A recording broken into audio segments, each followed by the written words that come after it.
ভাই বাংলাদেশে গেলে কি মানুষ দেখে? মানে তো পুরো সর্বাঙ্গে ব্যথা, ওষুধ দেবো কোথা? আমাদের ডাউনফল চলতেই আছে, তো চলতেই আছে। যে আমরা খেলা দেখবো না জীবন আজকে দিয়ে আবার দেখি চলে টিভির সামনে বসে পড়ি। ভাই বাংলাদেশে গেলে কি মানুষ দেখে? ভাই যুক্তরাষ্ট্রের লগে হেরা যায় তাহলে কার লগে জিতবো? অস্ট্রেলিয়ার লগে আসলে কি করবো? বাংলাদেশ 144 রান নিতে পারে না, তাহলে আর কি রান নেবো? আমরা তো আসলে দর্শক হিসেবে খুবই হতাশ। আসলে এরকম ছোট দলের সাথে বাংলাদেশ যদি বি টিম বা সি টিম যে যদি এই ধরনের খেলা খেলতো এটা মেনে নেওয়া যায়, কিন্তু জাতীয় দল যে ধরনের ফ্যাসিলিটিস তারা পায়, তো আসলে এই ধরনের এরপরে এই ধরনের রেজাল্টটা আসলে দর্শক হিসেবে তো মেনে নেওয়া যায় না। হ্যাঁ, খুবই হতাশ, খুবই হতাশ। সে হতাশার তো কোনো সীমা নেই। আরে ভাই কি বলবো, আজকে থেকে নাকি যখন থেকে মনে করেন আমাদের গোল্ডেন এরা শেষ হয়েছে, মানে মাশরাফিদের এরা, তখন থেকে তো দেখতেই আছেন আমাদের ডাউনফল চলতেই আছে, তো চলতেই আছে। কেউ কেউ বলতেছে আমরা এখন টি-20-র জন্য ভালো একটা রিবিল্ড করতেছি, আমাদের বর্তমান প্লেয়াররা এখন হিটার, সোকল হিটার, জাকের আলী আসছে, মাহমুদুল্লাহ এখন ভালো ফর্মে আসতেছে, but at the end result তো আসতেছে না। কি বলবো, ইউএসের সাথে যদি টি-20 সিরিজ হারে তাহলে আমরা ওয়ার্ল্ড কাপে কেমনে আশা রাখতে পারি যে ভালো কিছু একটা করবো?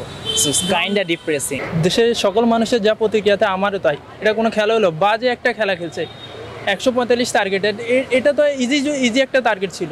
খুব ঝাড়া আর কিছু নেই। সকল বাংলাদেশি যা বলবে আমিও তা বলতেছি। বাংলাদেশে আমি আর বিশ্বকাপে তাদের কাছ থেকে কিছু আশা করি না। দেখেন বাংলাদেশের পারফরমেন্স আমরা যদি দেখি 2021 বিশ্বকাপে কই খেলা, ইউনাইটেড আরব এমিরেটসে খেলা হয়েছিল, আমাদের টিম অনেক বাজে খেলেছে। উই ওয়ার লাইক এত বাজে। তার আগে আমরা কাকে হারিয়েছি? অস্ট্রেলিয়া অ্যান্ড নিউজিল্যান্ড হোম সিরিজে আমরা উদযাপন করেছিলাম, আমরা অস্ট্রেলিয়া নিউজিল্যান্ডকে হারিয়েছি। দেন ইন 2022 আমাদের একটা চান্স ছিল, লাইক আমরা পাকিস্তানকে হারিয়ে আমরা সেমিফাইনালসে যাবো। আমরা এত ভালো ছিল, বাট এই বিশ্বকাপ নিয়ে কেউ কথা বলে নাই। খারাপ হতেই পারে, টিমে খারাপ দিক হতে পারে, ডাজন্ট মিন দ্যাট ছিল আমাদের সমস্যা নাই, নেক্সট ওয়ার্ল্ড কাপে আমরা ভালো খেলবো, কিন্তু এখন দেখা যায় মানে এক্সপেকটেশন বেশি রাখছি, এখন ওরা ওদের ফল দেখবে। আমার মনে হয় এখন যে বর্তমান ওদের পারফরমেন্স, এটা আসলে এক্সপেক্ট করতেছি না যে সামনে তারপরে দেখা যাক, যেহেতু দেশের নিজের দেশে এখন সমালোচনাও করা যায়, সমালোচনা করলে ওরা এটা ওদের মানে আপনার কি বলে না, আশাবাদী সেকেন্ড রাউন্ড পর্যন্ত খেলবে, বিকজ আই বিলিভ শ্রীলঙ্কাকে হারাতে পারবে। ওদের বোলার থুষারা অ্যান্ড পাথিরানা বেশি এতটা না। আমি বিশ্বকাপের উইকেটগুলো স্পোর্টি, সো খেলা যাবে। নেপালকে ধরছি, সাউথ আফ্রিকাকে ধরছি না, 200 রানে হারবে বাংলাদেশ। আর কি আছে?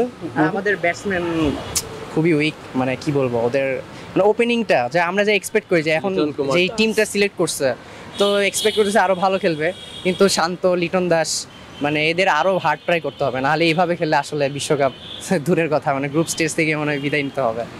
এই আর কি। শান্ত 34 বলে গেছে 36 রান, সমস্যাকে ডাক মারছে।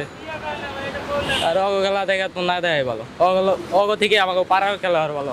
ফার্স্ট ম্যাচ হারার পর বললো যে 20 রান বেশি হলে আমরা জিততে পারতাম, আর সেকেন্ড ম্যাচ হারার পর বললো যে আর একটু কম রান হলে, এগুলো এক্সকিউজ দিয়েও তো মানে ফানি লাগে আসলে।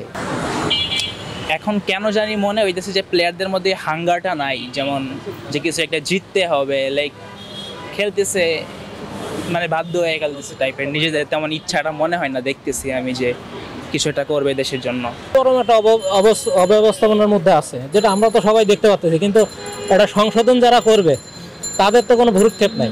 মানে তো পুরো সর্বাঙ্গে ব্যথা, ওষুধ দেবো কোথা, এমন অবস্থা হয়ে গেছে। ভালো খেলুক এটা প্রত্যাশা করি। বাংলাদেশের খেলা তো অবশ্যই দেখতে হবে, তাদের সাপোর্ট করতে হবে। কিছু তো একটা বলতে হবে, তাই না?